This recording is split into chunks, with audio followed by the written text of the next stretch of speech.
Ngayong gabi, babalikan natin ang punong kahoy na nakakatakot. At ngayon po ay alas 12 na ng gabi. At ngayon na siguro ang panahon na magpakita yung tikbalang, kapre or agta sa bandahan tayo.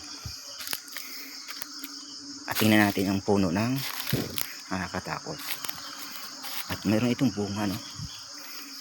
Napakahirap ng daan ito. Ang namumunga ito ng mansanas. Ngayon, gabi na po ito ngayon. Alas 12 na ng gabi. Ngayon, tingnan natin. Puntaan natin yun. Napakahirap po ang daan dito. Papunta rito. May nakita na naman ako ng nyug.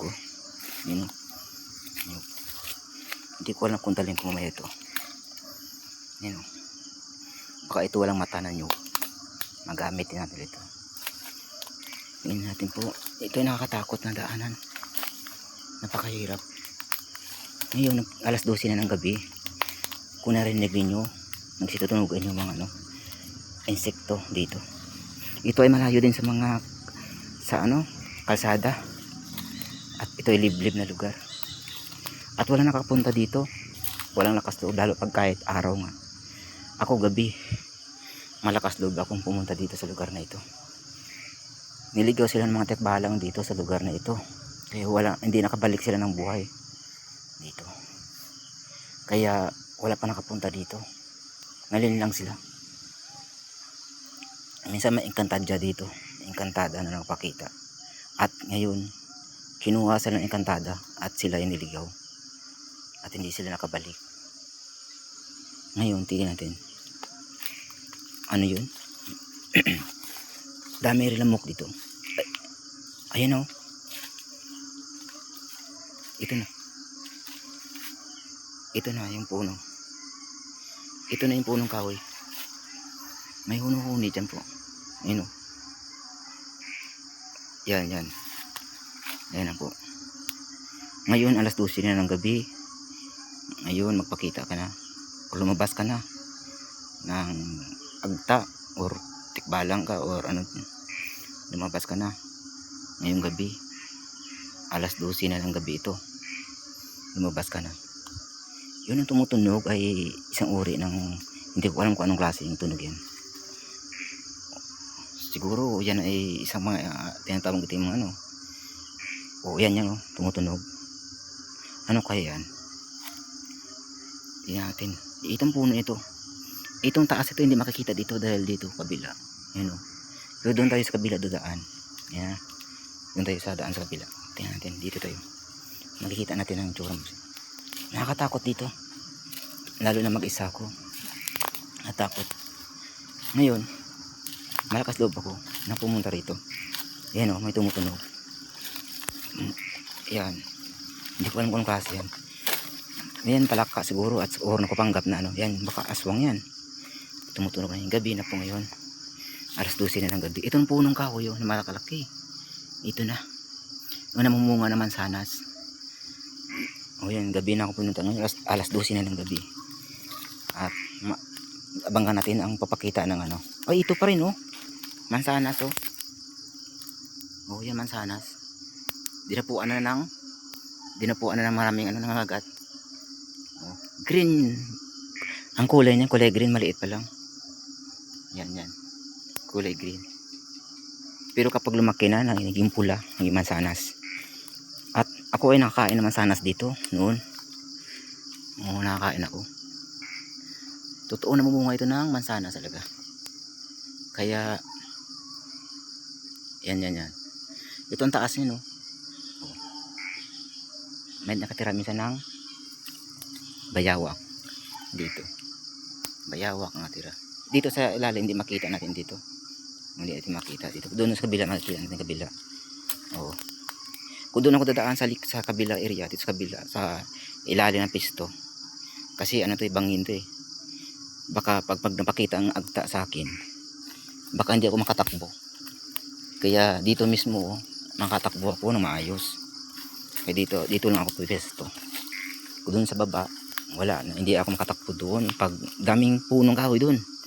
sa kadami doong mga maliit ng kahoy.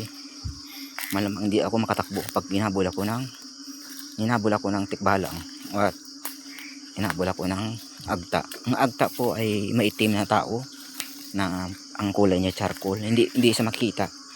Ang mata lang po puti. Ito po, ito na yung puno. Oh, punong kahoy yan. Yan ang punong kahoy. Yan. Abangan natin dito konti, no? Para malay mo lumabas sa punong kahoy na butas na ito yung agta. Oh, butik balang. Yun, oh, may parang nakatakot yung talaga ito. At saka alam mo nyo ba, ito, mayroong ano, yun, oh, pag tingnan mo, punong kahoy nito, mayroong itong mga parang ano, arko yun ito. Yun, oh, na sanga-sanga arko yun, parang arko na maganda pagka-design, pagkagawa.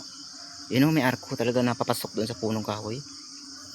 Oh, mayroong engkantada dito din nagpakita at niligaw sila ng engkantada nagpakita. Kaya ako nga dito medyo kinakabahan din, pero relax lang tayo. Kung makikita tayo ng agta ay ngayon mapapatunayan ko talaga na totoong agta kung magpakita na. Ano yun? Parang may naglalakad. Parang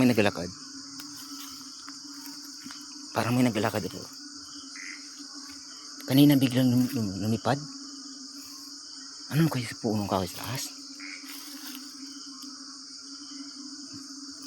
Baka berbalang yun. Kasi minsan dito, sabi nila may berbalang dito. Berbalang. Huwag tayo may berbalang dito minsan. Naka-experience sila na hinabol sila ng berbalang. Oo. Kaya walang dipinsa pa man ako. Iisa lang ang flashlight natin. Kapag inatake ito ng berbalang ay wala tayong magawa. Isang uri ng aswang berbalang. Yaon ay ang berbalang na yun ay makapal ang balahibo, ang kanyang balat na hindi ating matabla ng saksak. Parang boots ang balat ng berbalang. At paniki ang itsura. Kinakita ko kanina, narinig ko kanina yung doon na pakpak sa taas ng pakpak mataas. Talagang ang trabaho ko talaga nito buwis buhay. Wala man ako lakas loob talaga na pumunta dito gabi, alas 12 na ng gabi. O yun, ano yun? Parang binato ako. May namabato sa akin.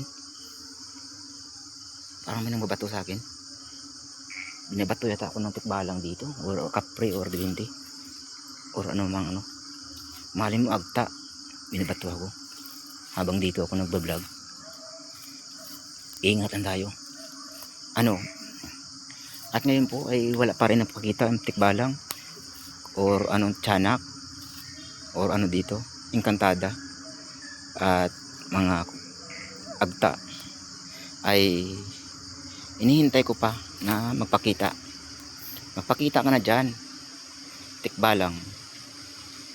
Umangin, tikbalang, mapakita ka na, or agta ngayon para mabidyohan ang kita kung ikaw lumabas sa punong kahoy, o para mapatunayan ko natin na mayroon talagang agta. O yan, tumutunog, palaka. Pero palaka na baka sana yan, nakapanggap na tikbalang. Ayan. Ayan, malaking puno to. Ayaw ko lumapit lang, baka mabigla ako. May nawala dito eh. Yan, baka mapunta ko sa ibang dimension. Nahirap. Kasi pag pumasok ka sa punong kahoy dyan, may pupunta ka ibang dimension sa lugar ng engkantada. Mapupunta ka doon. Kaya ako hindi ako pumapasok sa arko dito. Hanggang dito sa labas lang tayo. Kasi hirap na. Bakunin tayo ng mga tikbalang, mga agta. Siguro wala naman lumalabas ay tayo uuwi na. Kasi hinihintay ko na lumabas. Wala na dyan. Tayo uuwi na talaga. Wala rin. Hinihintay ko eh. Lumabas ka na, tikbalang. O tiyanak. O lumabas ka na dyan. Lumabas ka na, agta. O wala. wala pong lumalabas dito kahit isa. Patunayan ko. Pero sa sunod ng gabi, babalik ulit tayo dito. Siguro 1:00 ng gabi, 2:00 madaling araw. 2:00 madaling araw mo tayo babalik ulit. Para balikan natin dito kung ano mayroon. Ngayon uwi na tayo. Kanina binabato ako ng ano, may bumabato sa akin eh. Hindi ko alam kung anong bumabato sa akin. Binabato ako.